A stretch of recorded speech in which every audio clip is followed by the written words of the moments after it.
네, 경기 화성 8차 살인 사건의 범인으로 지목돼 20년 동안 옥살이를 해왔던 윤모 씨가 오늘 재심을 청구합니다. 윤 씨는 지금이죠. 오전 10시부터 경기중앙지방변호사회관에서 기자회견을 갖고 재심 청구 사유 등을 밝히고 있습니다. 네, 한편 윤 씨 측은 자신의 재심 재판에 30년 만에 살인을 자백한 이춘재를 증인으로 신청할 계획입니다. 네. 이 관련 내용들 김성수 변호사와 함께 자세히 짚어보겠습니다. 어서 오십시오. 어서 오세요. 예. 안녕하세요. 자, 오늘 10시로 예정이 돼 있기 때문에 지금쯤 이제 기자회견 진행되고 있는 상황일 텐데요. 8차 사건의 범인으로 붙잡혀서 억울한 옥살이를 해왔던 윤모 씨 기자회견을 갖고 이제 법원 수원지법에 재심을 청구할 예정입니다. 일단 재심 청구라는 것이 무턱대고 청구할 수 있는 것이 아니기 때문에 상당한 준비가 필요할 텐데 청구인 측에서 어떤 준비가 돼 있을지 이런 부분에 대한 것 좀 먼저 짚어볼까요? 예, 우선은 청구인 측에서 이 재심을 청구한다는 이야기가 나왔을 때 이 증거가 어디까지 그러면은 과거 수사 기록이라든지 재판 기록들이 있을 것이냐 이 네. 부분이 많이 이야기가 나왔었습니다. 예. 네, 현재 지금 알려진 바에 따르면 이 윤 씨 측에서 이런 정보 공개 청구를 했었고 이 관련해서 수사 기록으로 피의자 진술 조서라든지 당시에 이 자필 진술서 이런 부분들을 지금 회신을 받았다고 알려져 있어요. 네. 그렇기 때문에 어느 정도의 과거 기록들도 있는 상황이고 또 이 재심이라는 것이 과거 기록이 있건 없건과 별도로 결국에는 새로운 증거가 굉장히 명백한 증거가 나왔다고 한다면은 진행을 할 수가 있는 부분이기 때문에 네. 이와 관련해서도 상당한 증거를 지금 확보한 상황이다 이렇게 알려져 있는 상황이어서 이 재심 진행 이제 경과를 보면서 어떤 증거들이 더 있는지가 나타날 것으로 예상이 됩니다. 그렇군요. 재심 사유, 재심도 굉장히 좀 엄격하게 승인을 한다고 들었습니다. 어떤 경우에 보통 재심을 청구를 하고 재심 만약에 받아들여지고 나면 좀 어떤 절차로 진행이 됩니까? 이게 형사소송법 420조에 재심 이유에 관한 규정이 있습니다. 예. 그래서 7가지 항목을 들고 있는데 지금 이번 사건에서 좀 검토해 볼 수 있는 부분은 아마 1호, 2호 그리고 5호일 건데 1호 같은 경우에는 증거물이라든지 이런 부분이 위조, 변조됐을 때 확정 판결에 의해서 이게 확정이 되면은 재심의 사유가 될 수가 있고 예. 또 증언이라든지 감정 결과가 허위인 것이 또 확정 판결에 의해서 확정이 됐을 때도 이 부분 관련해서 재심의 사유가 될 수가 있습니다. 그리고 이번 같은 경우에 가장 이제 주된 원인으로 될 것으로 보이는 것은 5호 부분인데 5호 부분이 결국에는 피고인이 무죄인 것으로 확인을 할 수 있는 증거가 새로이 발견됐을 때 이 부분을 근거로 해서 재심 이유를 이제 들 수가 있는데 아마 이 부분 5호 부분이 가장 크게 쟁점이 될 것으로 보이고 이제 재심을 청구를 하게 되면 예. 법원에서는 이런 1호라든지 7호까지 이 부분 중에 이제 좀 포함이 되는 부분이 있는지를 확인을 한 다음에 재심 개시 결정을 하게 됩니다. 예. 네. 그래서 이 재심 개시 결정이 되느냐 여부가 우선 좀 넘어야 될 산인데 예. 아마 지금 법원에서는 이 부분 관련해서도 이춘재의 형사 기록이라든지 아니면 이춘재를 직접 불러서 조금 신문을 한 다음에 개시 결정을 할 수 있다. 이런 지금 이야기가 나오고 있는 상황입니다. 그러니까 어쨌든 청구하는 입장에서는 과거 자료 같은 게 좀 있어야 더 상식적으로 볼 때는 그런 게 많은 상태에서 청구를 해야지 좀 유리할 것 같은데 일단 청구하고 나서도 추가 자료를 제출할 수 있는 기간이라는 게 있는 거죠? 그게 다.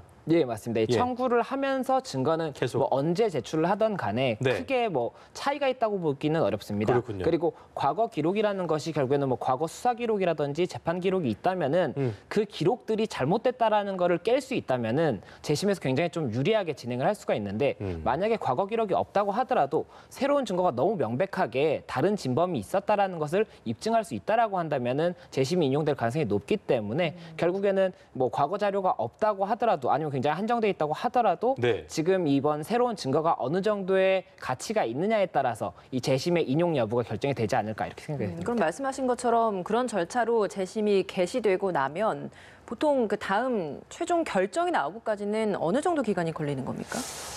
이게 만약에 쟁점이 많고 다툼이 많다고 예. 한다면은 기일이 굉장히 좀 늘어질 수가 있는데 예. 이번 같은 경우에는 이제 조금 관측이 되는 부분이 경찰에서 이 8차 사건의 진범이 누구인지에 대해서 굉장히 적극적으로 확인을 하고 있거든요. 오히려 이춘재가 아니었느냐 이렇게 적극적으로 확인을 하고 있는 상태고 또 이게 굉장히 좀 이슈가 되다 보니까는 많은 이제 언론에서도 이런 관련자들에 대한 진술도 많이 받고 있고 이런 자료들이 굉장히 많이 취합이 되고 있는 상황이기 때문에 네. 오히려 조금 굉장히 빨리 조금 재판이 진행될 수 있지 않나 이런 이야기가 나오고 있는 상황입니다. 보통 우리가 알고 있는 뭐 여러 번의 뭐 공판을 거치고 나서 뭐 1심 선고 나오듯이 뭐 여러 번의 재판이 나오는 게 아니라 한 번에 그 1심으로 끝나는 겁니까? 재심은 그러면? 그러니까 기일이 공판 기일 자체는 여러 차례 열릴 수가 있습니다. 왜냐하면 그 증인들을 불러서 신문을 해야 되는데 증인 신문이 보통 뭐 짧아도 1시간 이상은 걸리기 때문에 증인을 1명, 2명 정도를 부르면 기일 한 번이 넘어간다고 생각을 하시면 되고 이번 같은 경우에는 일단은 이춘재를 이제 증인으로 불러서 아마 신문을 할 가능성이 높고 그 외에도 당시에 뭐 형사라든지 관련자들을 추가적으로 또 증인 신문을 할 가능성이 높기 때문에 그런 부분 때문에 한 번에 끝난다고 보기는 그러니까 어렵고 기일은 여러 번 열리더라도 선고는 한 번만 하면 그걸로 그냥 확정이 된다라는 말씀이신 거죠? 예, 재심에 관해서는 선고는 한 번 해서 무죄 판결이 난다고 한다면 그 이후에는 뭐 별다른 좀 알겠습니다. 쟁점은 없을 것으로 예. 봅니다. 그렇군요. 어쨌든 뭐 증인으로 많은 사람들이 나올 텐데 이춘재도 채택이 됐기 때문에 보통 저희가 이제 뭐 수사를 하거나 이제 증인 채택을 할 때 가장 중요한 사람이 이제 뒤늦게 나오는 경우도 있기 때문에 아마 경찰 뭐 그 당시 수사관들이 나오게 되고 이춘재는 언제쯤 뭐 증인으로 채택이 돼서 나오게 될까요? 만약에 이루어지게 된다면 재심이. 네. 일단은 법원에서 증인 신청을 하면 채택 여부를 결정을 하게 되는데 채택 여부를 결정을 하고 그러면 이제 증인을 누구 부를지가 이제 얘기가 나오지 않습니까? 그럼 그때 재판 과정에서 변호인과 법원과 그리고 검찰에서 이렇게 좀 조율을 하게 됩니다. 조율을 하는 예, 거예요. 그래서 누구를 먼저 부르고 누구는 언제 기일에 그러면 증인 신문을 진행을 하고 이렇게 될 것이기 때문에 현재로서는 어떻게 될지는 조금 그래요. 지켜봐야 되겠지만 제 예상으로는 이춘재가 특히나 중요한 증인이기 때문에 가장 앞쪽에 하지 앞쪽에? 않을까라는 생각은 듭니다. 예. 알겠습니다. 사실 경찰도 이번 이 사건을 재수사하고 있는 상황입니다. 윤 씨도 4차례 참고인 조사를 받은 바 있는데 예.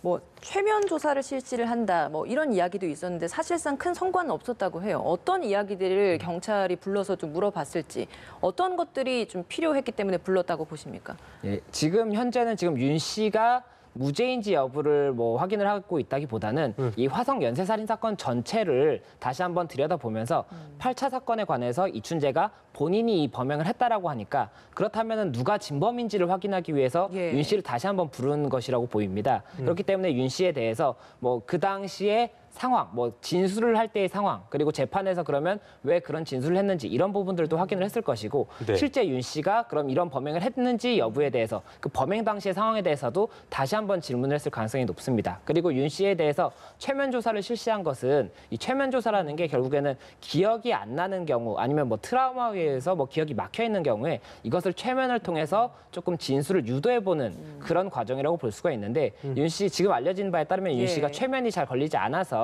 이 조사에서 큰 실익이 없었다고는 이야기가 나오고 있는 상황이고 이게 최면 조사가 뭐 가능하다고 하더라도 증거 능력 자체는 없기 때문에 뭐 그게 그렇게 크게 차이가 있지는 않을 것으로 보입니다. 제가 지금 그 여쭤보려고 했었는데 이게 최면 조사라는 것이 뭐 좀 많이 보실 테니까 진술 증거로서 어떤 신뢰성이라든가 그런 어떤 효율성, 뭐 실효성이라는 게 사실은 뭐 채택이 되거나 그러지는 않는군요, 이게. 예, 얘기가 그러니까 나온다 하더라도. 이게 최면 조사라는 게 제가 변호사를 그래도 꽤 기간을 오래 했는데도 한 번도 해본 적이 없습니다. 그 이유는 크게 이제 증거 능력이 없기 때문에 많이 진행을 안 하는 부분이고 그렇군요. 통상적으로 이제 피해자들 아니면 뭐 교통사고 목격자 이런 사람들이 기억이 안 나는데 최면 조사를 실시했을 때 기억을 할 수도 있다.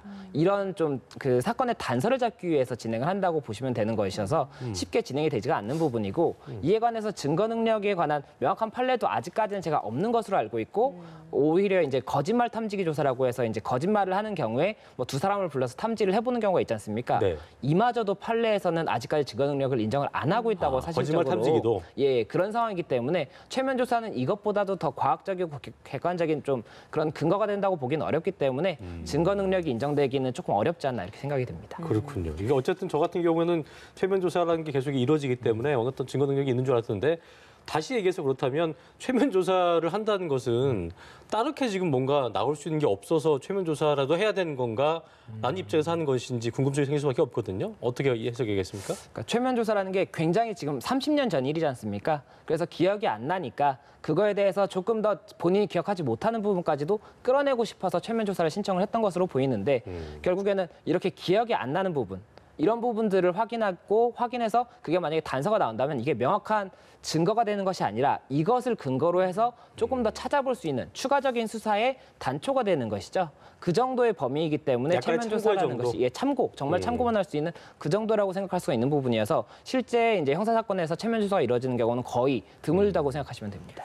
윤 씨 측은 사실 그 당시에 신문을 했던 형사들도 네. 최면 조사를 해야 한다라고 주장을 하고 있는데 그렇다면 그 같은 경찰관을 또 수사를 해야 되는 그런 상황이라서 이것도 참 경찰 입장에서도 좀 어려운 부분도 있을 것 같습니다.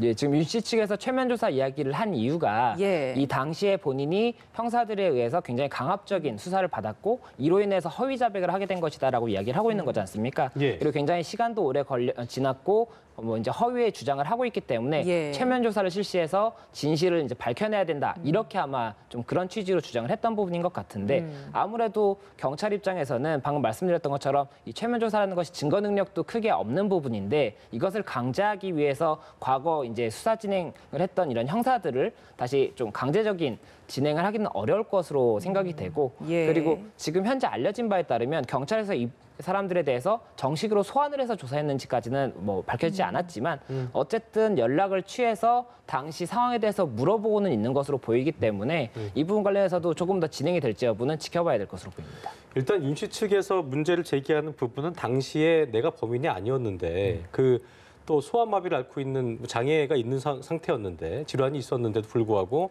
뭔가 강제로 해서 진술을 할 수밖에 없게 만드는 그러니까 이 윤 씨 변호인은 그렇게 얘기를 하고 있는 상황, 현장 검증도 이제 불신을 하고 있는 상황이어서 당시에 현장 검증에 대한 사실을 좀 공개해달라 요청한 상황이라고 하더라고요.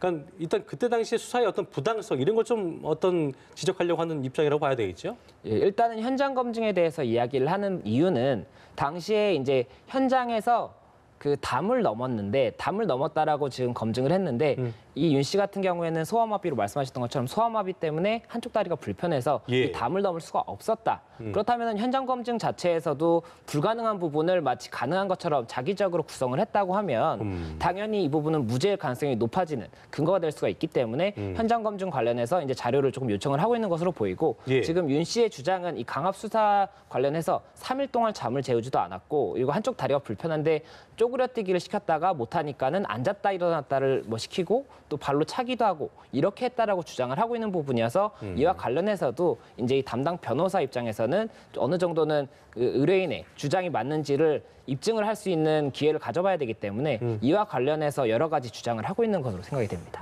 그래서 지금 윤 씨 측에서도 더 증거가 필요하기 때문에 경찰의 재수사 결과를 재심이 진행되기에 앞서서 좀 발표를 해달라라는 예. 이야기를 하고 있는 것 같습니다. 언제쯤 재수사 결과는 좀 발표될 걸로 보고 계십니까? 네, 우선은 윤 씨 측에서는 이 8차 사건만이라도 조금 빨리 발표를 해줄 것을 좀 요구를 했던 것으로 보입니다. 그런데 경찰 측에서는 이와 관련해서 8차 사건만 이게 별도로 떼서 발표를 하기에는 조금 부담이 있었던 것인지 지금 화성 사건 전체를 아직은 조금 정리 중이기 때문에 이것을 별도로 좀 발표할 수는 없다. 이렇게 입장을 발표한 것으로 지금 밝힌 것으로 보이고 있는 상황이고 대신에 이제 재심이 개시가 되면 이제 진행이 되지 않습니까? 그래서 재심 개시 결정 전까지는 가능하면 빨리 수사를 해서 결과 발표를 하려고 목표하고 있다. 지금 이렇게 이야기를 하고 있는 상황에서 오늘 청구가 들어가면 개시 결정이 있기 전까지는 경찰에서도 굉장히 좀 서둘러서 발표를 준비하지 않을까 이렇게 생각이 듭니다. 여러 전문가들의 뭐 분석을 들여다보면은 워낙 오래전 일이었기 때문에 어떤 증거라든가 진상을 밝혀낸 어떤 자료 내지는 이런 것들이 굉장히 요원한 상황이다. 없는 상황이어서 이게 과연 시간은 있지만 경찰이 효율적으로 조사를 착착 진행하고 있는가에 대한 의구심을 품는 어떤 시선도 많더라고요. 변호사님 개인적으로 어떻게 보고 계세요? 그게 결국에는 이춘재 사건의 이제 같이 가는 사건이지 않습니까? 근데 이춘재 사건 자체가 공소시효가 완료가 됐기 때문에 이게 죄가 밝혀진다고 한들 처벌이 불가능한 부분이고 예. 원칙적으로는 이렇게 좀 큰 사건이 아니었다고 한다면 공소시효 만료 이것만을 가지고도 공소권 없음으로 처분을 하고 끝났어야 되는 사건이거든요. 예. 그렇다 보니까는 과연 그렇다면 경찰에서 처벌도 할 수 없는 이 사건에 대해서 어느 정도까지 좀 수사에 노력을 하고 있을 것인가 이게 굉장히 조금 의문이 있는 부분은 많이 있습니다. 다만 지금 현재 뭐 언론에 계속 발표가 되는 부분이라든지 여러 가지 뭐 이런 부분들을 봤을 때는 지금 현재 경찰에서 굉장히 적극적으로 당시에 이제 본인들이 어떻게 보면 과거 과오일 수도 있는 부분도 있는 거지 않습니까? 엄한 사람을 뭐 이제 좀 범인으로 검거했을 가능성도 있는 그렇죠. 부분이 있고 또 그리고 계속 못 잡았던 이런 부분에 대해서 오히려 본인의 과오를 밝히고 이에 대해서 뭐 이제는 좀 바로잡으려고 노력을 하는 모습으로 보일 수도 있기 때문에 어느 정도 그런 부분은 긍정적인 것으로 보이고 경찰에서 굉장히 좀 노력을 하고 있지 않나 이렇게도 생각이 좀 개인적으로 되는 부분이 있습니다. 재심 청구에서 가장 쟁점이 될 부분은 뭘까요? 네. 재심 청구에서 결국에는 재심이 인용되느냐 여부는 이 사람이 진범이 아니었구나라는 부분이 입증이 돼야 되는 것이고 이춘재가 그럼 진범이었느냐 이 부분을 좀 적극적으로 예. 뭐 입증을 할 수 있도록 노력을 해야 될 것으로 보이고 당시에 그 수사 자체에서 내가 허위 자백을 할 수밖에 없었던 그런 경위에 대해서도 뭐 입증이 되지 않는다고 하더라도 어느 정도는 신빙할 수 있을 정도로 뭐 좀 생각이 될 수 있는 그런 부분들이 밝혀지면은 도움이 되지 않을까 생각이 됩니다. 아까 이제 얘기하신 게 새로운 증거의 가치가 재심의 인용 여부라고 하셨는데 그럼 인용이 되고 나서 되게 난다면 그 다음에 쟁점될 사항들은 어떤 거예요? 어쨌든 인용됐다는 자체는 이 윤 씨가 좀 범인이 아니다라는 거를 법원에서도 인정한 거기 때문에 어떻게 해서 쟁점이 될까요? 그러니까 그러면 재심 개시 결정이라는 것은 이게 개시를 할 수 있는 이유에 해당하느냐를 보는 것이기 때문에 일단은 그 결정이 개시 결정이 났다고 해서 바로 무죄가 되는 것은 아닙니다. 아니고. 그러니까 예, 법원에서 이제 개시를 한다는 거는 그래 한 번은 좀 판단해볼 그 의미가 있다 이렇게 해서 진행을 예. 하는 것이고 아마 제가 봤을 때는 이 재심 진행을 하면 과거 사건들 같은 경우에도 이 진범을 불러서 증인 신문을 할 때 그 진범만이 알 수 있는 그런 좀 내용이 있습니다. 예를 들어서 약촌 오거리 사건 같은 경우에는 이 갈비뼈가 2대가 이제 그 사체에서 이렇게 손상된 부분이 나왔었는데 예. 진범이 나와서 진술을 하면서 이 흉기를 이렇게 공격을 했을 때 뭔가가 걸리는 느낌이 났다. 이런 진술을 했거든요. 이 부분은 정말 진범밖에 알 수 없는 부분인데 이런 부분들을 진술을 하다 보니까는 그렇다면 정말 저 사람이 진범이구나. 이렇게 좀 추정할 수 있는 부분이 생겼었거든요. 예. 그래서 그런 것처럼 이번 사안 같은 경우에도 이춘재의 증인 신문에서 만약에 이춘재가 좀 자발적으로 나와서 그런 부분에 관해서 본인만 알 수 있는 지금 현재 뭐 그림을 그리면서 현장을 설명했다고 예. 얘기가 나오고 있지 않습니까? 그와 추가해서 추가적으로 본인만 알고 있는 뭐 그런 사실을 조금 폭로를 한다면 당연히 진범으로 조금 더 인정될 가능성이 높고 그렇다면 윤 씨에게 굉장히 좀 유리할 수 있는 그런 상황이 아닐까 싶습니다. 그만이 특정할 수 있는 어떤 것이 나온다면 맞습니다. 알겠습니다. 자, 이게 보니까 아까 뭐 잠시 얘기했습니다만 이춘재를 증인으로 만약에 이제 인용이 된다면 이렇게 증인 신청했을 때 법정 세우는 건 문제가 안 되는 거죠? 강제 구인을 할 수 있는 거죠? 예, 만약에 자발적으로 출석을 한다고 하면 자발적 출석에 의해서 진행을 하면 되고 출석을 안 한다고 하면 강제 구인을 검토는 해볼 수가 있습니다. 검토까지? 예, 그런데 강제 구인을 한다고 하더라도 이 강제 구인에 응하지 않으면 그에 대한 처벌이 결국에는 이미 이춘재는 처벌을 받고 있는 사람이기 때문에 그렇군요. 무서운 부분이 아니고 실제로 그래서 이렇게 이미 처벌을 받고 있는 사람 같은 경우에 강제 구인에 응하지 않는 경우도 굉장히 많습니다. 그러면 이것을 뭐 어떻게 하기가 조금 애매한 부분이 있고 또 강제 구인을 해서 원하지 않는 사람을 구인을 한다고 한들 그 진술에 관해서 뭐 증인신문 질문을 했는데 답변을 안 하면 어차피 의미가 없거든요. 그렇다 보니까는 가능하면 자발적 출석에 의해서 진행이 되는 것이 좋고 지금 어떻게 될지. 근데 이춘재가 지금 굉장히 수사에 협조를 하고 있는 상황이기 때문에 오히려 진술은 조금 자발적으로 이루어지지 않을까 이런 생각도 듭니다. 예. 윤 씨 재심을 돕고 있는 박준영 변호사가 과거에도 여러 번 좀 재심을 많이 했고 거기에서 또 재심에서 무죄를 받은 바 있는 변호사로 알고 있습니다. 좀 예. 어떤 사건들에 대한 무죄를 받아냈습니까? 이 박준영 변호사가 굉장히 재심 관련해서 유명한 변호사고 이 변호사가 이제 진행했던 약촌 오거리 사건 같은 경우에는 영화도 됐었습니다. 예. 그렇죠. 예, 그래서 약촌 오거리 사건 같은 경우에는 이 당시에 이제 택시 기사가 피해자로 조금 사망을 했던 그런 사건인데 이 당시에 목격자가 오히려 진범인 것처럼 검거가 돼서 이제 처벌을 받게 돼요. 그런데 그 이후에 오히려 진범이 이제 밝혀지면서 이 사람이 결국에는 무죄였다. 굉장히 좀 억울하게 징역 10년을 살았다. 이런 부분들이 밝혀졌던 것이고 또 이제 삼례 나라 슈퍼 강도치사 사건이라고 예. 3명의 강도가 침입을 해서 강도 행위를 하다가 피해자 한 명이 사망에 이르게 되는 그런 사건이 있었는데 그래서 이와 관련해서도 3명이 검거가 돼서 각각 징역 3년에서 6년 정도의 이제 형을 선고를 받고 수감 생활을 했는데 예. 나중에 또 진범들이 밝혀지면서 이분들에 대해서도 다시 형사보상이 이루어졌던 그런 사건들이 있었습니다. 이게 경찰 사건 당시 8차 사건에 대한 이 의구점이 있을 수밖에 없는 게 8차 사건을 수사했던 형사로부터 다른 살인 사건의 자백을 강요받아서 17년 동안 억울한 옥살이를 했다고 주장하고 있는 50대 남성이 재심을 청구한 사실도 있더라고요. 이건 어떤 사건입니까? 맞습니다. 이게 1998년에 화성 여성 변사체 사건이라고 해서 이제 고속도로변에서 변사체가 발견이 됩니다. 여성의 변사체였는데 당시에 이제 수사기관에서는 수사 결과